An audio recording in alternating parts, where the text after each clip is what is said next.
focus on the journey, not the destination? This is one of those mantras that I feel like I remind myself on the regular because it is so easy to get caught up in where we are going, where we are headed, what's the destination, what's the goal, especially when we are in the middle of a goal-setting journey. We are looking at the end game. How do we get where we want to be as quickly as humanly possible, right? I don't care how I get there, I just want to be there. And really, if we look back, how much of our lives have we been like that? I mean, to be completely honest, I know my answer, if I really thought about it, would be way too much. So I don't even want to think about it because it would probably upset me. Do you think you'd have the same reaction? Like, are there parts in your life that you would have enjoyed more if you hadn't been so worried about how things would work out in the end? I feel like I don't even remember chunks of time because I was so focused on getting somewhere else. Remember back when Ferris Bueller told us, life comes at you fast. If you don't stop and look around once in a while, you could miss it. For a delinquent teen, he was pretty smart. It's amazing how fast time just flies by. I was actually reading an article about this the other day. And no, before you question me, yes, it was an actual article, not in fact a TikTok. Like words, paragraphs, citations, the whole shebang. It basically said that our perceptions of time greatly change as we get older, which is what actually makes certain periods feel like they go by so quickly. It's our perspective and our memory that influence how fast time seems to feel. Like for an 8-year-old, a week is a big portion of their little lives, right? But for an 80-year-old, it isn't. So longer periods of time seem like they go by faster than when you have more perspective to look back on it. But on the other side, the days for older people seem to take longer than they do for kids, because for kids, their experiences are new every single day. Every day is different, which just makes the days fly by. But when you're older, the days all look the same. We're in a routine, so they feel like it's going by much more slowly. This explains why when you're off on vacation, you're doing new and different and exciting things, right? The days, they just fly by. But when you're home, you're at work doing the same tasks every day. The days go on forever. Or remember the saying, the days are long, but the years are short? They used to throw that around, the older moms, when we were the young moms at home with little kids, right? Same thing. They said in this article that our brains blend time together when days or weeks are similar because our brains are designed to notice change. Now, unfortunately for us, our daily lives are pretty routine, right? So it's super hard to distinguish one day from another. This week from next week or from 3 weeks ago, we're kind of always doing the same thing. But don't fear. They also said that while we cannot actually slow time down, unfortunately, living in the moment and being fully engaged can make moments seem to last longer. And studies show consistently that mindfulness exercises can stretch our perception of time. So instead of focusing on multiple tasks at once, if we just focus on and experience the moment, it's going to feel longer. And instead of looking down the road to our end destination, if we take time and enjoy the stops along the way, then we can enjoy that journey and feel like it's a bit longer.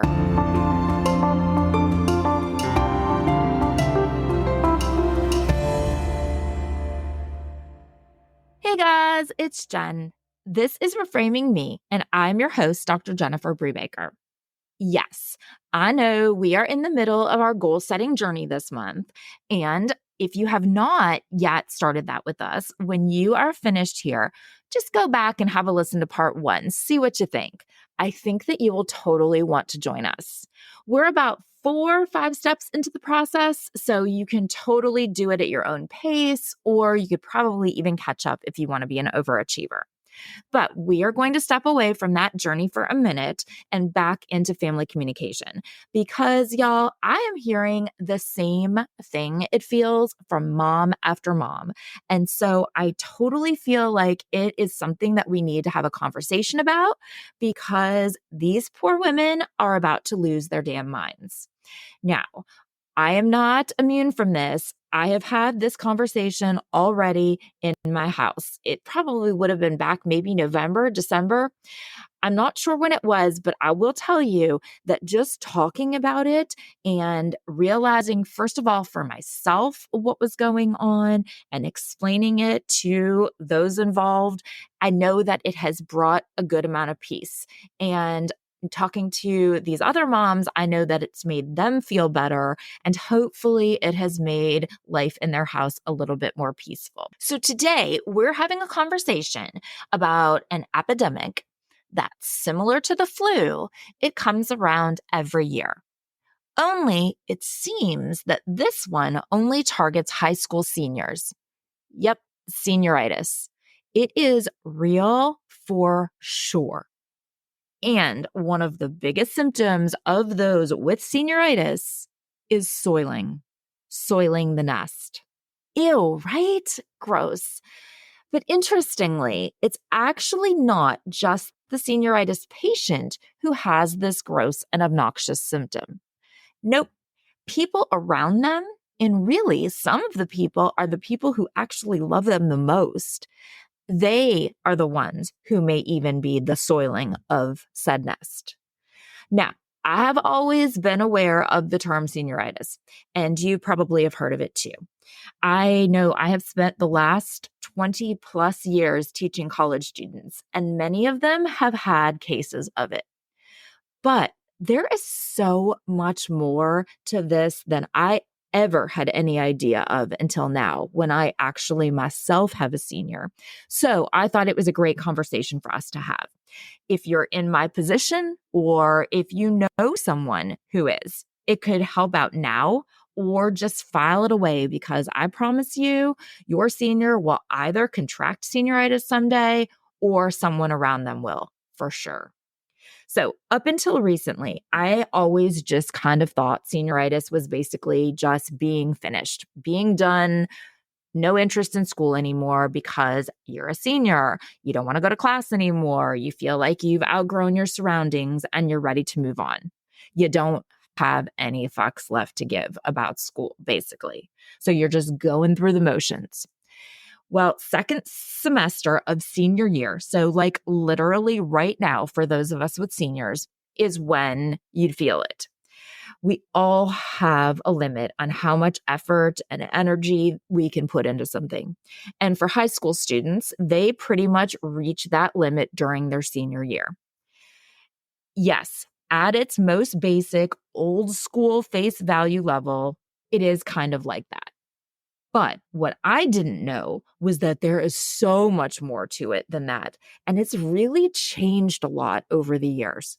Back when we were in school, it was kind of that idea of just coasting through senior year, that kind of thing. It even used to, in my head, used to have kind of positive connotations, kind of like, woohoo, we're almost there. We're on cruise control until we get to college, a no sleep till Brooklyn kind of thing, right? Well, today it's much more than that. And it definitely doesn't hit kids as positively as it used to. According to Urban Dictionary, which I'm sure if you are like me as the mom of a teen, it is a staple for you. It's actually been a staple of mine since back the first time I realized that I was a lot older than my students than I felt like I was. I've always said that in his head, my husband thinks he's 21, but I spend my life around 21-year-olds, and so I know that I am most definitely not 21.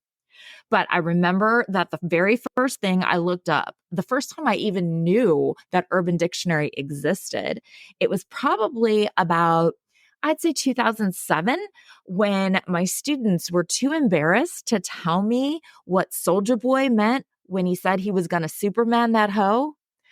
funny because that song has made a huge comeback. They all know it again, right?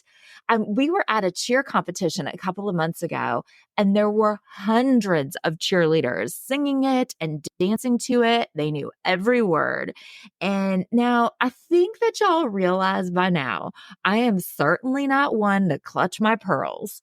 But even I was like, oh my God, this is definitely not Cheer Camp 1992 for sure.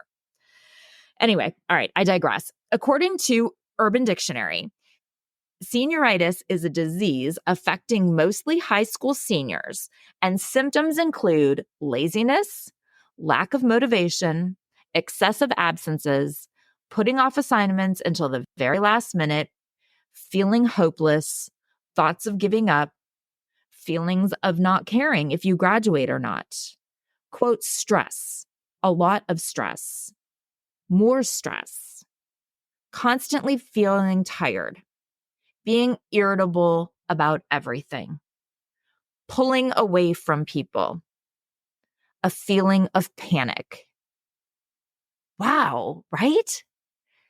And they also said that the only cure is, quote, to graduate or drop out. It's actually super interesting to me when I look that up because I said that I've seen some of this in my house and have numerous friends and other moms that I've spoken to dealing with it. But it honestly wasn't until I read that list that I realized that my son, he himself has a bit of a case of it too.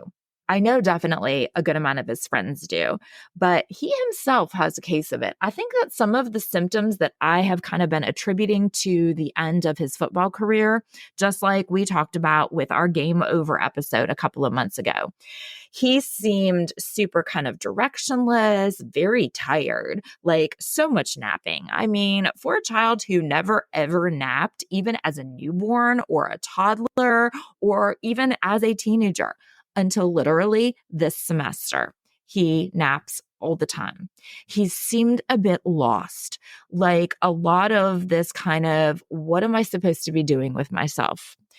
He's such a nice and such a sweet boy. He's totally as responsible as he always has been. Although now that I think about it, he did tell me that he had stats homework that he didn't do and it got checked and he didn't realize that it was due. So maybe not as responsible, close.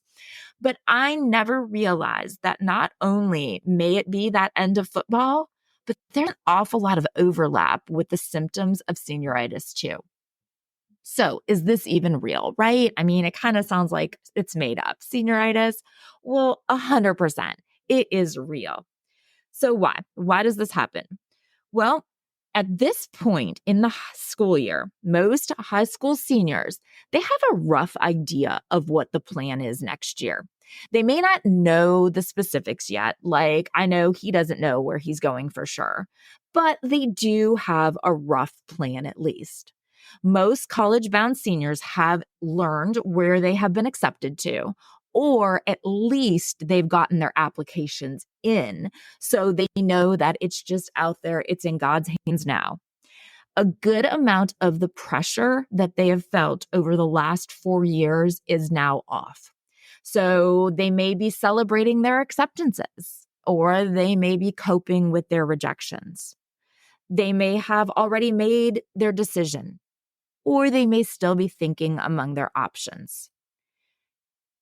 They realize that at the very least, the cards have been dealt. It is what it is at this point. There's nothing really that anyone can do to make anything significantly change. And for non-college bound seniors, they've already made that decision too. And they are making their own plans. And those plans absolutely aren't impacted by what they're doing in stats today. And for the last 4 years, everything that they have done has pointed to this time for them. It's pointed to this for us too, right? Today's society has driven us all to believe that high school is basically just 4 years to kind of try out for college. Like the purpose of actual high school is either lost. it's at least hidden under this idea of getting them into college. And when that external motivator goes away, well, so does the sense of purpose that they had. No one is going to reward them anymore by accepting them. No one's going to punish them by rejecting them. So really, what's the point? And maybe if they've given their all and they still didn't get the acceptance that they wanted, then really they might be asking, what was ever the point of any of this? Many seniors reach those final months of high school and have absolutely no idea of what they should do now, or even why they should do any of it. Many of them get to this point and they're not even really mentally accepting that this is actually happening. Or some of them have already moved on in their heads. They've already moved on until the next step, even though they're still in this one. So let's talk about the psychology behind this.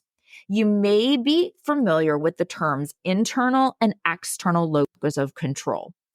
Basically, it's a measure of how much in control of your own life or your own success or your own failures you are. So if you have an internal locus of control, which, shocker, when I take the locus of control measure, I am like as far towards internal locus of control as you can possibly be. So internal locus of control, it means that you feel like you can control your life.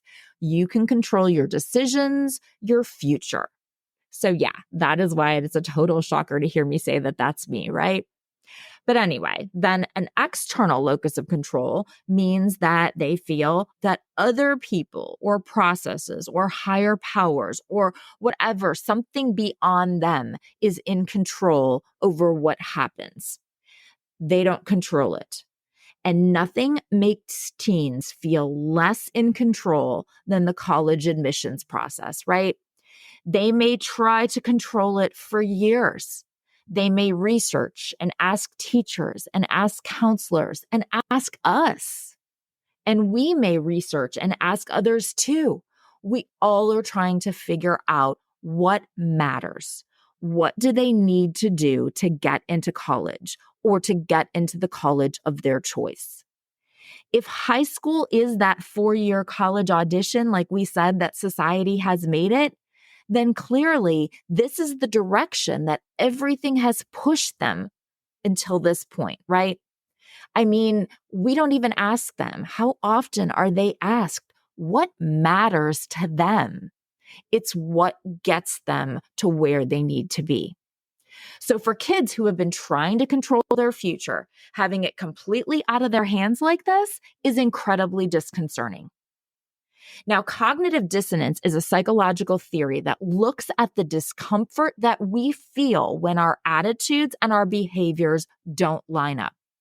So I know I've explained it to y'all before as being like a contrast between I believe in eating healthy and I'm eating fruit.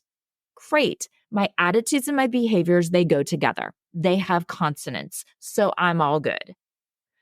But if I believe in eating healthy and I'm eating fast food, yuck, right?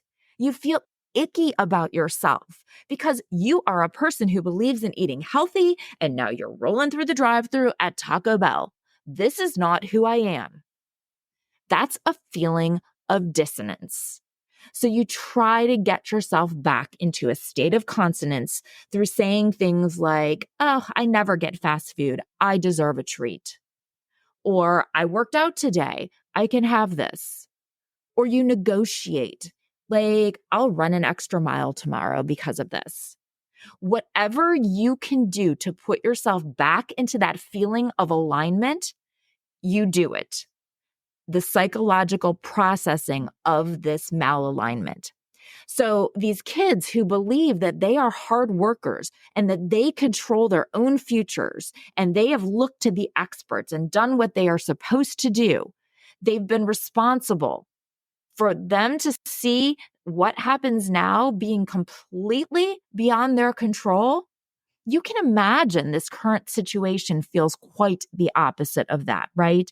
And puts them into that state of dissonance. And then for the students who didn't get in, well, what was that point?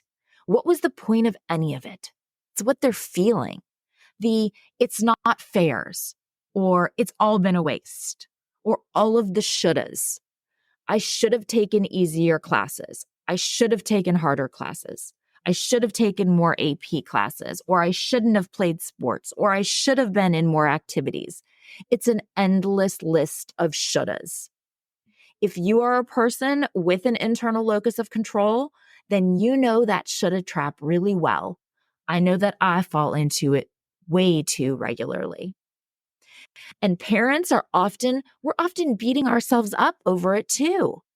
I should have pushed him harder. I shouldn't have made her take that class, or I shouldn't have let her take that one.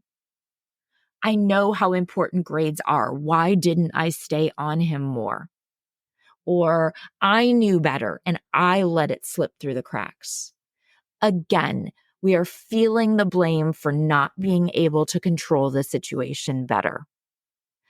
I think if we can step back, we can see that the reality is things often happen the way that they should. The path that we think we should be on is sometimes not the best path for us. And maybe the skills from the sport that they shouldn't have played, or the content in that class that they shouldn't have taken, or the role that they had or that they didn't have in an organization. Perhaps there's more that they got out of it that will help to make them even better off down the road, that will have an even more important benefit in their life. But it's hard for any of us to see that, right? When you're in the thick of it, you want to just explain it away. When society has constructed such a strict canonical storyline for us, the way things are supposed to go. You work hard in high school, you get into a good college. You work hard in college, you get a good job. You have a solid future. You're going to be happy and have a fulfilling life.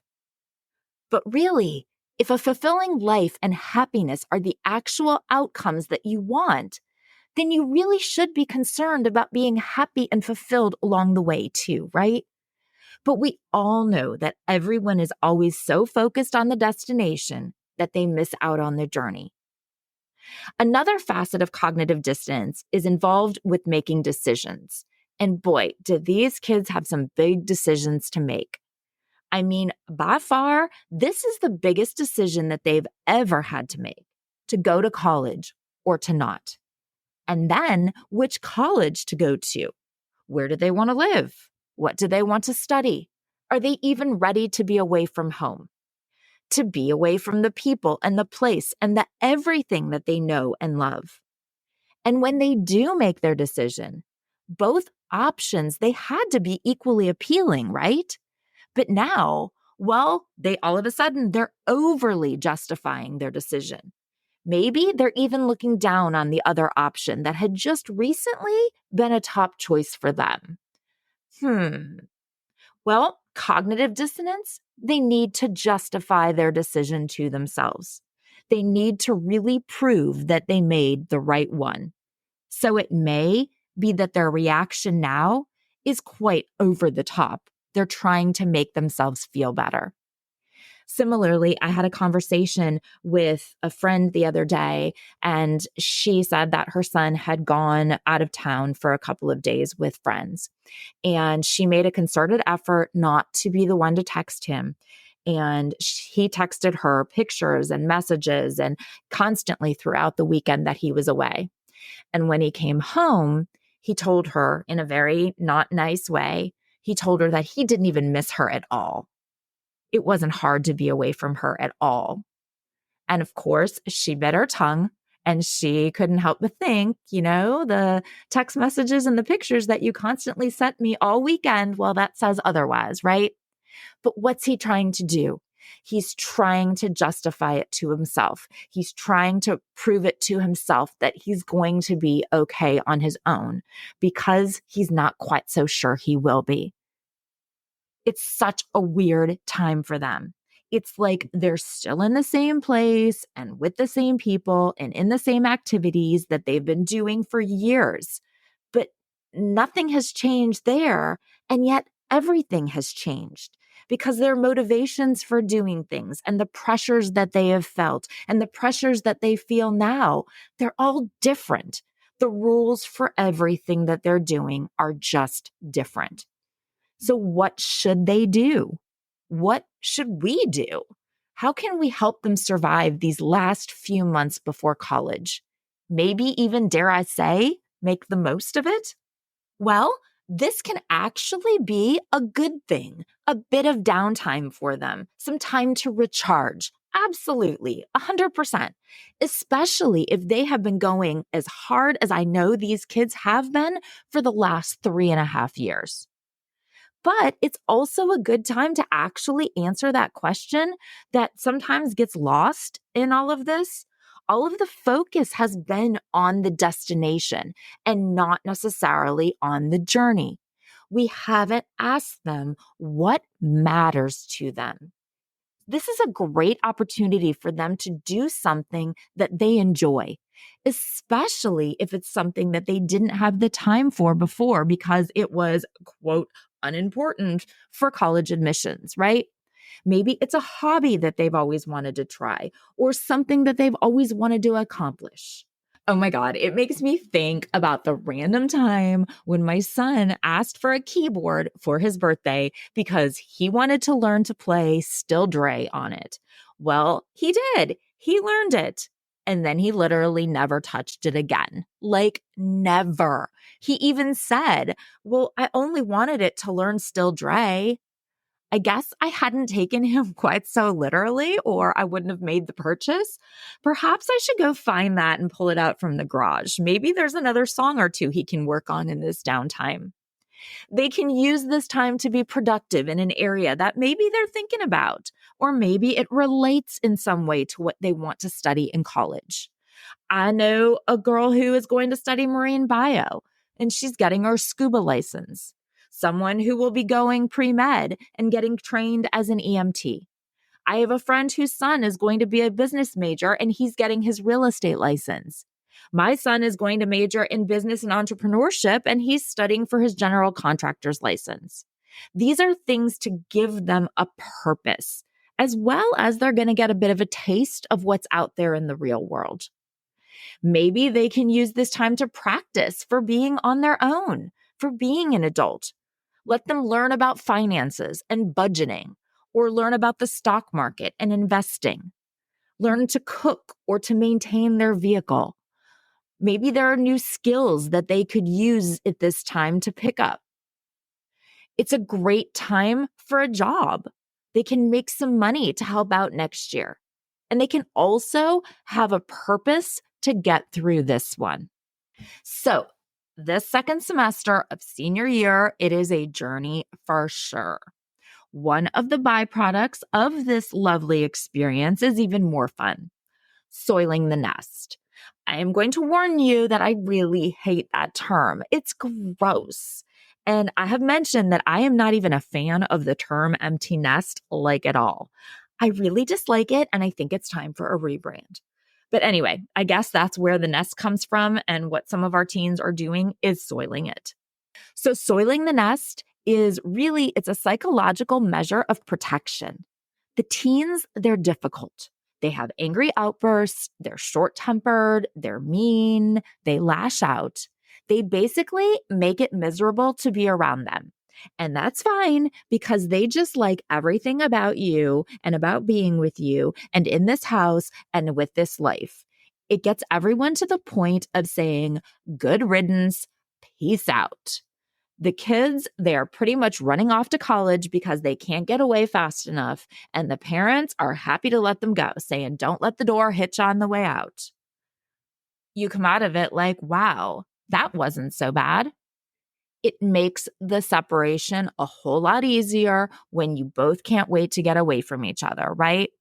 Because if we find ourselves in argument after argument, annoyed with each other all the time, it leads to a slow disassociation from one another. And that makes the eventual and inevitable break off so much easier. Remember all of those years ago, back when you were pregnant? It was actually lovely for a time. I mean, once you stopped throwing up. It was sweet and it was wonderful. You were glowing and you were happy. And then the last trimester hits. And those last few weeks are miserable. You feel like a whale, you're swollen, you're uncomfortable, and you just want the baby out. You no longer care how that even happens. Just get this baby out of me. There's no space in there for him anymore. So he's uncomfortable, kicks and moves, and eventually just gets the fuck out of there, right? It's the same type of thing. If it was all beautiful and wonderful at the end, it would be a lot harder to say goodbye. So we both subconsciously make it easier by making the break more appealing. And it's not just the kids who do the soiling. I know parents who have definitely been the ones who make things just awful. They make it that way so they won't feel as bad when they're gone. One of the moms that I was talking to recently, her son was having issues with his girlfriend. And after I listened to her for a minute, I'm like, do you think she's soiling the nest? They'll be going to different colleges. They're going to miss each other. And I'm like, do you think that she's acting this way now to make it easier to be away from him then? To make being on her own more appealing? The reality is that she probably can't stand the thought of them being split up. And if she's constantly annoyed with him, it makes the thought a lot more palatable, right? And as soon as I said that, it was like a light switched for her. She's like, oh my God, that's exactly what she's doing. She did tell me after that as soon as she told her son, he agreed. And after realizing what she was doing and why, it actually has gotten better. I don't think that she would mind me sharing this with you, but I said that we've had some of this going on at my house. It's not with my son and not me, which would have been my first two guesses, right? It's been my daughter. She and Tobias have been the best friends forever. Their personalities, the age difference, I don't know what, but the circumstances between them have made them mesh perfectly. They have had the sweetest relationship forever. They have always been so close, and she has pretty much worshiped him until recently. This fall, they're all in the same high school. And I looked so forward to this, the three of them, this one time period that they were all going to be together again. But they got to that point, and it's like everything changed in that relationship. Pretty simply, I mean, she just turned cold on him. She completely started pushing him away. She was mean to him, and it hurt him a lot. And it hurt me to see it happening, especially because I felt like I had been really looking forward to this. And now this is what it was turning into. And she was so obviously hurting. Okay. She wouldn't have been acting that way if she wasn't. She knew the end was near. She knew he was going to be leaving. Her best friend, her favorite person was leaving, and she knew it was gonna hurt a lot. So she decided that she was going to end it on her terms, make it miserable now. Well, it was working. It was awful on all of us. And she didn't even realize that she was doing it. So I had to point it out to her. I told her that ruining this year wasn't going to make next year any easier. And all it was going to do was make them lose this year too. I may have cried a bit explaining to her how much I had looked forward to this year, the one that all three of them were together, and that once it's over, and we can't have it back. And we can either enjoy it or we can ruin it by anticipating next year. We can enjoy the journey or we can just keep anticipating the destination. Just seeing and understanding what she was doing and why, It made a huge difference in her, and it got their relationship back on track. Now, I am not delusional. I know what a shit show is coming on the horizon, but for right now, it's peaceful. We have said since very early on in this show that it is the transition periods between chapters of our lives that are the hardest. When you have one foot in one room and the other in another, there's really no stable footing anywhere because you're not feeling like you belong in either world. And just understanding what's really going on can at least ease that transition a bit. Just understand that this transition is also a part of the journey. So don't be so focused on the destination that you miss out on the journey. Thank you so much for listening. I do appreciate you spending this time with me. I hope that you have enjoyed the show. And if you'd like, and if you think that someone else might enjoy it too, I'd really appreciate if you'd send it to them. That's how we will grow our community. Reach out to me on socials, on TikTok and Instagram, it's Reframing Me. And on Facebook, it's Reframing Me, and join the Facebook group, Reframing Me, the podcast community. Until next time, be well and communicate.